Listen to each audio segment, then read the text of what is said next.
ঘানার সেই তান্ত্রিকের শেষ সম্মানটুকুও হরণ করেই ছাড়লেন রোনালদো। মেসিদের রুখে দেওয়ার দাবি করে রোনালদোকে চ্যাম্পিয়ন ঘোষণা করেছিলেন আধুনিক যুগের অন্যতম বড় প্রতারক তথা তান্ত্রিক। মুখে পাউডার আকৃতির কিছু একটা মেখে তা দিয়েই দেখাতে চেয়েছিলেন কেরামতি। মেসির মহত্বে প্রথমেই পড়েছিল মুখে চুন কালি, বাকি ছিল রোনালদোর বিশ্বকাপ জয় পাওয়া। আর সেখানেও ইজ্জতের কফিনে শেষ পেরেক ঠুকে দিয়ে রোনালদো টুর্নামেন্ট থেকে বিদায়। এভাবেই মুখোশ উন্মোচন এক ভণ্ড তান্ত্রিকের।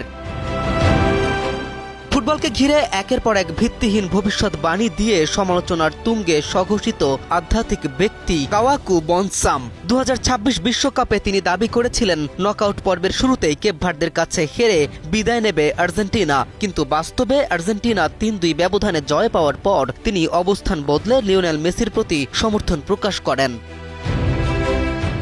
এর আগে ইংল্যান্ডের অধিনায়ক হ্যারি কেইনের উপর অভিশাপ দেওয়ার দাবি তুললেও পরে সেটি তুলে নেয়ার কথা বলেন এবং কেইনের পরবর্তী গোলের কৃতিত্ব নিজের নামে চালানোর চেষ্টা করেন।